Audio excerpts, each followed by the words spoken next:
Bonjour, bienvenue sur Mamoun Spirit. Dans cette vidéo, je voudrais vous parler de la paralysie du sommeil. Qu'est-ce que c'est? Et comment éviter, en tout cas faire en sorte de s'en sortir. La paralysie du sommeil, comme son nom l'indique, c'est quand on dort. Souvent, c'est au début de notre sommeil, que ce soit la nuit ou que ce soit lors d'une sieste, ou à la toute fin. Moi, c'était plus souvent à la fin qu'au début, mais ça peut être aussi au début, ça arrivait de temps en temps au début. Et donc, notre âme, notre esprit est réveillé, donc on a notre conscience qui est réveillée, mais notre corps physique ne bouge pas. Et en fait, ça c'est un phénomène naturel, c'est-à-dire que quand on dort, il y a quelque chose qui fait en sorte que notre corps physique, du coup, soit paralysé. Donc ça c'est normal, mais normalement, les deux s'éveillent en même temps. Normalement, notre conscience reprend au moment où notre corps peut bouger, et là, ce qui n'est pas le cas dans le cas des paralysies du sommeil. Donc, c'est un sentiment qui peut être extrêmement douloureux, perturbant, qui peut faire peur. Vraiment, on peut avoir des sueurs froides et cette sensation de se dire mais je comprends pas pourquoi je n'arrive pas à bouger. C'est des secondes, des minutes qui peuvent paraître des heures, ça peut paraître long. Et contrairement à ce que je pensais, moi je pensais que c'était peu de personnes qui souffraient de ça, et j'ai regardé les statistiques et finalement il y a quand même plus de 8% de la population qui en souffre régulièrement, et puis 20 à 40 qui en auront au moins une fois dans leur vie. Alors, quelles sont les causes derrière ça? Moi, évidemment, je vais vous parler du monde de l'invisible, parce que derrière ça, il peut y avoir en fait cette connexion à l'invisible, mais dont on n'a pas forcément conscience. On peut, selon nos perceptions, voir, entendre ou juste ressentir un mal-être.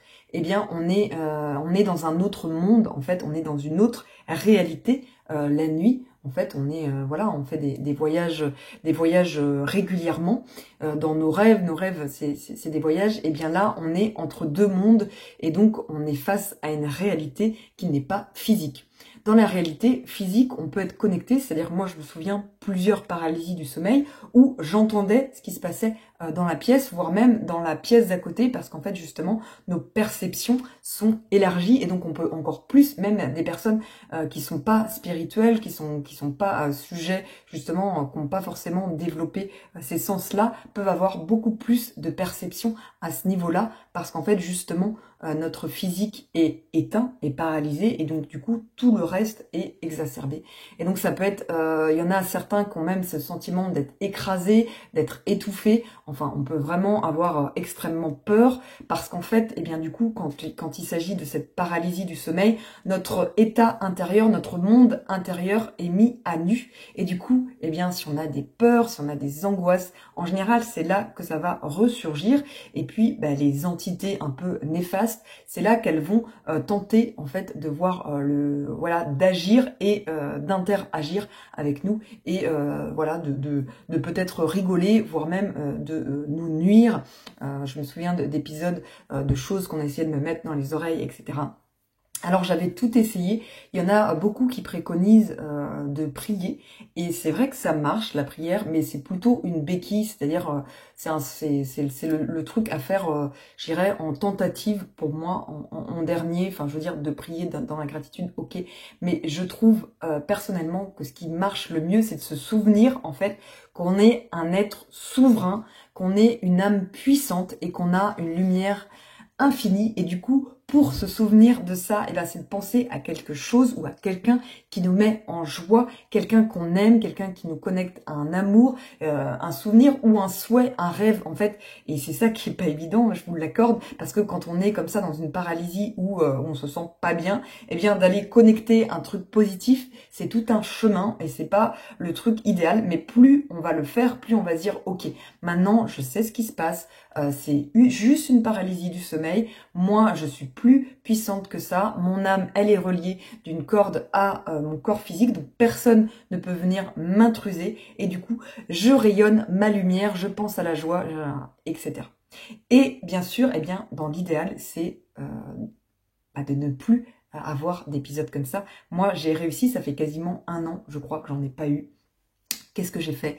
Tout simplement, j'ai fait libération sur libération pour enlever en fait mes peurs profondes, pour enlever en fait mes traumatismes, parce que j'avais voilà plein d'histoires, voilà plein d'histoires, et donc j'avais du coup laissé aussi la porte ouverte, on va dire, à ce genre de parasitage, parce que quand on a des peurs, quand on n'a pas travaillé et libéré nos propres blessures, et ben c'est comme si on donnait une porte ouverte.